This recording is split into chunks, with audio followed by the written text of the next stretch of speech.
you have to see what just went down in Port Charles, fans, because this stretch of episodes feels like Thanksgiving dinner, a courtroom drama, and a mob thriller all got shoved into the same casserole dish. We've got Ned Quartermaine popping back from the brink like, surprise, I'm home early, Willow walking down the aisle toward a wedding she doesn't really want, Michael lurking outside like a ghost of marriages past, and Trina's entire world getting blown apart in a matter of minutes. And just when you think that's enough chaos for 1 week, Jenz Sidwell is out here playing 4D chess with Sonny's life and Laura's sanity. So grab your snacks, silence your phone, and settle in, because this is the kind of episode block you listen to while you're cleaning the kitchen, driving, or trying not to scream into a pillow over these people's choices. Between Drew and Willow's love story built on legal strategy, the Quartermaine Thanksgiving curse returning in the most Quartermaine way possible, and Trina's heartbreak colliding with Curtis getting hauled off by the cops, General Hospital is serving messy, emotional, and petty on every single level. And we're gonna break it all down, story by story, with plenty of speculation and a little bit of side eye. Let's set the stage so even if you dipped out for a week, you're not lost. Ned has just come through a huge medical scare, and the QS have been rattling around the mansion trying not to burn the house down in his absence. Willow, meanwhile, is staring down criminal charges tied to Drew's shooting, and instead of planning a romantic wedding of the century, she's planning a marriage that doubles as a legal strategy. Michael is still under suspicion in that same case and carrying about 10 pounds of guilt on his shoulders. Over in Ashford Robinson world, Trina's trying to put her life back together, her relationship with Curtis is fragile, and then she hears a family bomb that changes everything. And off in the shadows, Jenz Sidwell is quietly becoming one of the most dangerous men in Port Charles, tightening the noose on Sonny and Laura piece by piece. That's where we are when the episodes pick up, and honestly, every family in town is one secret away from imploding. Let's start at the Quartermaine mansion, because if there's food on a table and a holiday on the calendar, you know something's about to go sideways. We've got Chase in the kitchen trying to break the infamous Quartermaine Thanksgiving curse, determined this year's dinner will not end in disaster. Brooklyn is running around with a fire extinguisher like a woman who's seen some things, and Olivia is already annoyed by a honking car in the driveway. She opens the door, ready to go off on someone, and instead she's staring at Michael and Ned. That's right, the prodigal Quartermaine is home early from the hospital, looking very much alive and very ready to soak in the shock. Turns out he plotted this comeback surprise with Brooklyn, because of course he did. Even on death's doorstep, Ned had time to coordinate drama. Brooklyn ushers her dad into the living room, where he admits there was a moment he wasn't sure he'd ever see that house again. And you can feel the weight of that. This is a man who's lived, loved, schemed, and nearly died under that roof. He jokes about how weird it feels to think of the place as Trace's house instead of Monica's, but under the humor is the realization that the family is shifting around him whether he's ready or not. He even tosses out a line about his heart attack pushing Brooklyn and Gio closer together, which, let's be honest, is the most Quartermaine way to look at a near-death experience. Well, at least it helped somebody's love life. Then the doorbell rings again, because this mansion has the same energy as a revolving door at a hotel. Brooklyn opens it and bam, there's Gio and Emma, all fresh-faced and adorable, ready to welcome Ned home. Olivia and the rest of the gang pile in, and we get that classic Q banter, the smoke detectors going off again, talk about Chase trying to wrangle dinner into submission, and the looming question of when to tell Tracy that Drew basically looted the family heirlooms while she was out of town at a spa. Ned flashes back to his last big clash with Drew, the argument that ended with him collapsing.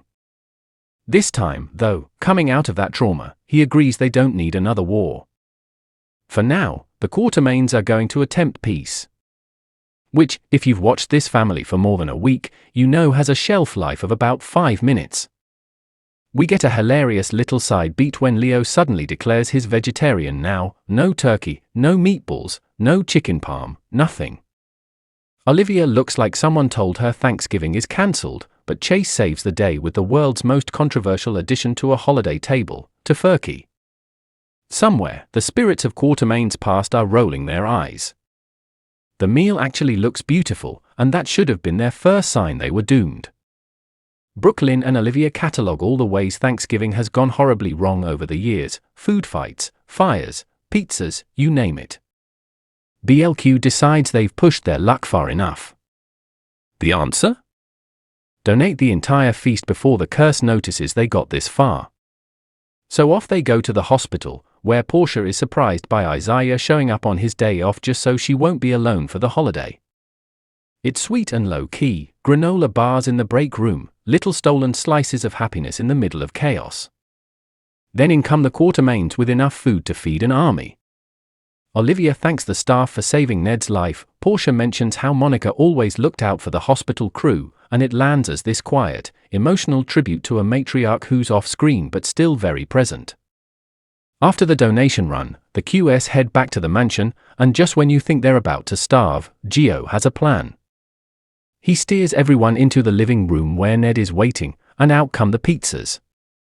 Not just any pizzas, this whole backup plan was arranged by Tracy, who may be off in Spa Land but is still lurking like the patron saint of Quartermaine chaos. They read the card, laugh, and we land on that iconic moment, the family joining hands and singing "We Gather Together." For one brief second, amid heart attacks and legal messes and family drama, the Quartermaines are exactly who they've always been: loud, complicated, united. But while one family is clinging to tradition, another is quietly breaking apart. Across town, Willow is arranging wedding flowers like someone prepping for a ceremony she can't fully sell herself on. Drew is all smiles, joking about the day being perfect, playing the part of the groom who thinks he finally gets to have it all. And you can almost see Willow flinch at that word, perfect. Because this is not a fairy tale wedding. It's a transaction with vows. Alexis arrives to support Scout, and the sarcasm is instant. She throws out a line about being excited to see her granddaughter in that flower girl dress again, like, sure, let's do Thanksgiving and a redo wedding all in one go. Drew pulls her aside and basically says, please pretend you're happy, Scout needs to believe you're okay with this. It's awkward, it's tense, and it's pure Port Charles. Nina shows up next, carrying a designer dress from the Crimson Closet, because when your daughter is marrying a man for legal optics, the least you can do is make sure she looks stunning in the courtroom footage. She tells Drew she's supporting Willow's choice and warns him not to waste this second chance. And you can tell, even in the way she talks to him, that Nina desperately wants this to be real love, but she already knows it's not. Alexis and Elizabeth grumble in the doorway about Drew hijacking Thanksgiving for a wedding, but Alexis still sits with Scout, trying to explain that this isn't about losing family, it's about gaining more people to love her. Scout asks if she'll get to see everyone more now that Willow's joining the picture. Alexis dodges the real answer and paints this we're all one big blended family aversion. Because how do you tell a kid, your dad is making choices I'm barely okay with? Upstairs, Willow helps Scout get ready and does the classic "we're going to be a happy family" speech. Scout wishes her dad and Willow happiness, and Willow, with that heavy, complicated little smile, tells her they will be. She even mentions how much Scout looks like Sam, wishing that this kid who's already lost so much can someday have genuine joy. And that's the tug of war with Willow right now. She's doing something that feels emotionally wrong, trying to convince herself it's morally right. When Nina walks in on this, she gets a polite thank you for the dress from Willow that might as well be a brick wall. Nina is hurt but tries to respect the boundaries for about 5 seconds. Then she quietly asks the question no one else will: do you actually want to go through with this? Nina, of all people, offers her daughter an escape hatch. No strings attached. Just walk away and they'll figure something else out. And that's when Willow drops the truth bomb she's been keeping buried under bridal flowers and legal paperwork. She knows exactly what Drew did. She sees the whole calculation. But she's laser focused on one thing: clearing her name and getting her children back. Marrying Drew sends a message to the jury, to the judge, to the world: I'm aligned with the victim. I'm not the villain. Nina asks the blunt question: do you even love him? And Willow's answer is chilling in its honesty. She doesn't need to love him. Her love is for Wiley and Amelia. She'll walk through fire, into a questionable marriage, maybe even into a legal mess, if it means she gets her kids back. That's it. End of story. She's not marrying for romance, she's marrying for survival. Upset and unsettled, Nina returns to the living room and barely has time to process before Nathan West shows up. She tells her brother about Willow's plan, this wedding as a strategy, and instead of feeling relieved, she feels sicker. Like everything is spiraling further away from the version of motherhood she wanted. Nathan gets a work message and heads out, but not before telling Nina she's going to have to trust Willow. Easier said than done when your daughter is about to tie herself to a man for reasons that sound like a law exam. Back upstairs, Elizabeth steps in as maid of honor to help Willow get ready, while downstairs the guests settle in. Scout takes her first steps down the makeshift aisle, throwing petals, doing her job. Elizabeth follows. And then we get that big soap moment. Willow appears in her dress, moving toward the fireplace ceremony, pausing just long enough to give Nina a tiny nod. It's not forgiveness. It's more like, I see you. I know you're here. That's all I can offer. At that exact moment, outside in the cold, Michael is standing at the window, watching the woman he loves walk toward a life without him. He's not banging on the glass or storming inside, yet. He's just there, looking in on what could have been his future, and it's brutal. You can feel how much he wants to object, how badly he wants to rewrite this story, but he's frozen. And somewhere in all this, we know there's a tempting offer headed his way that could blow everything up. Because here's where the speculation kicks in. Michael is seen later speaking to Jacinda Breckle, saying he wishes they'd met under different circumstances. That doesn't sound like a man focused on his new relationship. That sounds like someone already halfway out the door. Is Michael cutting Jacinda loose? Is someone using her as leverage? Could Willow demand he give up Jacinda as part of some twisted trade-off? Or are Michael and Jacinda actually the ones making a deal, one that pushes Willow and Drew's wedding in a whole new direction? One wild theory floating around is that Willow herself might be playing a deeper game than anyone realizes. Remember, she's the one facing charges tied to Drew's shooting. There's a legal concept called double jeopardy. Once you're exonerated for a specific crime, you can't be tried again for that exact same incident. Some fans think Willow knows this and is making moves to protect herself long term. Marry Drew, get exonerated, lock in access to his will and his assets, and then what? We're not saying she's plotting murder. But the theory goes like this: if Drew trusts her completely, puts her and the kids in his will, and then something accidental happens down the line, she could end up free, clear, and rich. The speculation gets dark, people tossing around ideas like tainted medication, subtle methods, anything except another shooting since that would draw suspicion. Again, this is speculation, not canon. But it speaks to how edgy this storyline is. Fans are honestly wondering if Willow is the real danger in Drew's life, not just his legal savior. Either way, Drew is walking into double jeopardy of his own. He thinks marrying Willow creates the perfect family: Wiley, Amelia, Scout, and this blended life in his cozy home. But even Scout can see her dad has changed, and not for the better. She's already talking about preferring the Quartermaine mansion, or even living with Alexis or her aunts. Imagine being a kid and instinctively knowing your dad's choices are off. That's the kind of emotional detail that makes this marriage feel doomed before they even say I do.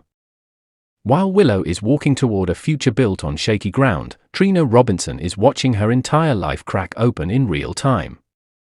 Over at Curtis's place, Marshall is back in town, catching up on the drama. He's relieved Curtis didn't lose control with Drew after everything that went down, because with Curtis, we know the anger is there under the calm. Stella jokes that letting Congressman Cutthroat sit in his own mess is better revenge than any punch he could throw. For a moment, it feels like this family is going to get through the holiday with only mild tension. Then Kai shows up, and Trina gets a rare moment of pure joy. Her boyfriend is here, they're together, and the energy lifts, until Jordan arrives with a side dish and a storm cloud over her head. Trina's face when she sees Jordan at the door says it all. She is not ready for this blended family scene. Not yet. Not when her trust has already been shattered once. Marshall and Curtis try to get Jordan to stay for dinner, but she declines, clearly reading Trina's discomfort. Curtis follows her outside, and they have that bittersweet conversation. They both want this relationship, but they're not going to bulldoze Trina's feelings to make it happen. They agree to take it slow, to be grateful for the little progress they've made. It's mature and timed as badly as possible. Because inside, Trina overhears Stella and Marshall whispering about Portia's pregnancy. Yes, pregnancy. Another huge life decision made without Trina being brought in first. It hits her like a truck. She literally drops the platter she's carrying, food shattering on the floor like her sense of stability.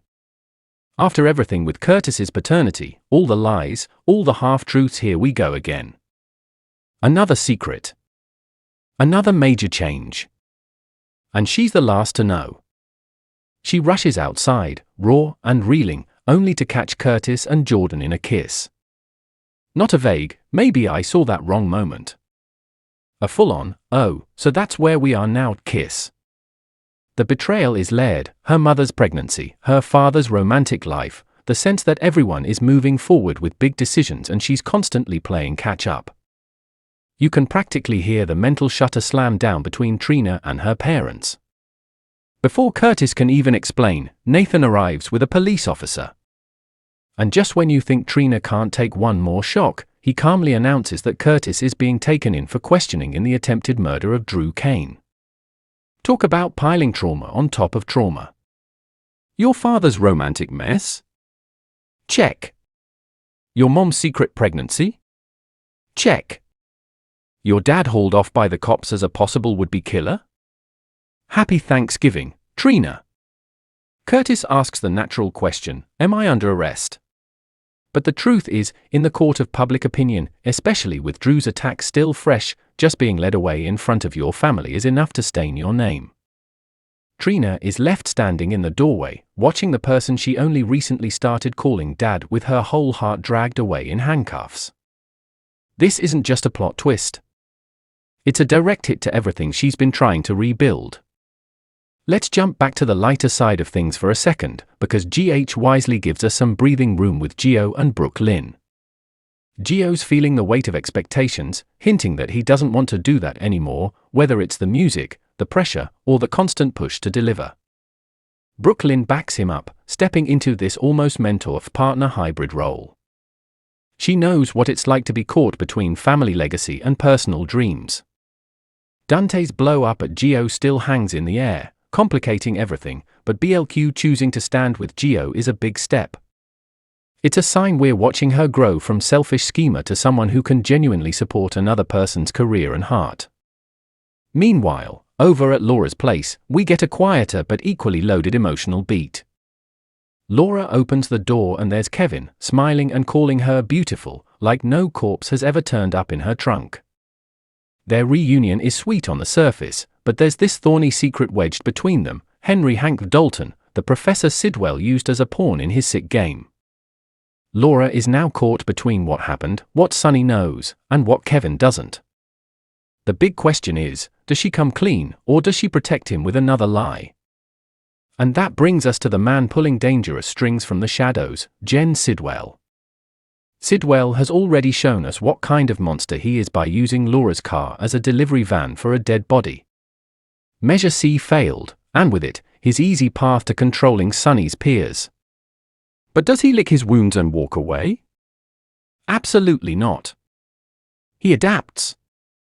He looks for another angle. This is not a guy who accepts no from the universe. He's already taken shots at Sonny by targeting Rocco in juvenile detention, proving he's not afraid to go after kids to make a point. He's messed with Laura's psyche by exploiting her sense of responsibility and guilt. Now, spoilers hint that in the days ahead, Sidwell is about to assert his power again, hard. Sonny is going to find himself in a corner, and that's not a place he tolerates for long. You can almost see what Sidwell is doing. He's trying to stack Sonny's world with pressure points. Family, business, alliances, all under threat. He wants control of those peers, and he's willing to stage violence, plant bodies, and manipulate council votes to get it. The question isn't whether he's a villain, we're well past that. The question is when Sonny hits his breaking point and decides Sidwell has to go. Permanently. Now let's slow down and really pick apart these characters, because this run of episodes is all about motives, masks, and what people are willing to do in the name of love, power, or self-preservation. Take Drew Cain. On the surface, he's the wounded hero who survived an attack and decided to grab onto love and family with both hands. But look a little deeper, and things get complicated. He's choosing to marry a woman whose heart is clearly divided, in the middle of his own legal mess, on a holiday, with his daughter already uneasy about who he's becoming. Is this really about love? Or is Drew trying to build a picture-perfect scenario to sway public opinion and the legal system in his favor? Drew has been shifting into a harder, more ruthless version of himself, and Scout sees it. That alone is a huge red flag. When your kid is considering moving out because she doesn't recognize you anymore, maybe you don't schedule a Thanksgiving wedding to the woman tied to your attempted murder. But Drew pushes forward anyway, and that stubbornness may be the very thing that lands him in more danger, both emotionally and physically. Willow, meanwhile, is one of the most morally complicated characters on the canvas right now. This is a woman who has been through hell, abuse, illness, losing kids, gaining kids, betrayals on all sides. Her protective instincts for Wiley and Amelia are off the charts. So when she says she doesn't need to love Drew to marry him, and that her love belongs to her children, you believe her. You might not like it, but you believe it. Is she using Drew? Absolutely.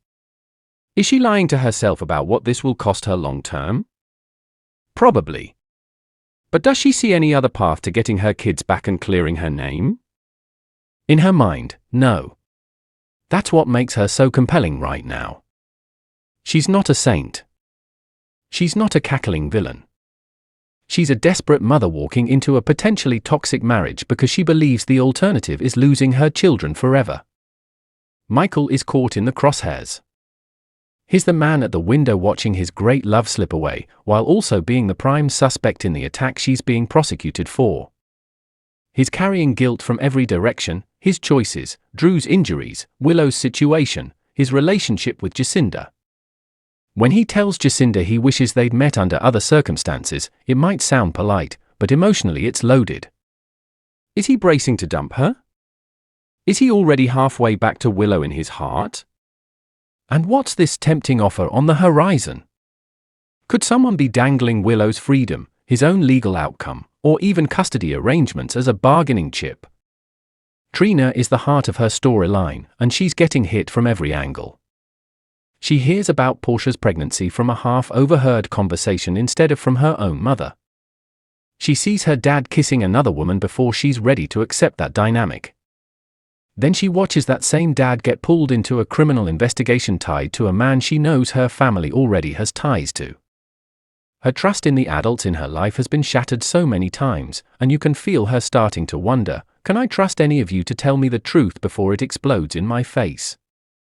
Curtis, for his part, is stuck between second chances and old patterns. He wants a future with Jordan, but he doesn't want to bulldoze Trina's feelings.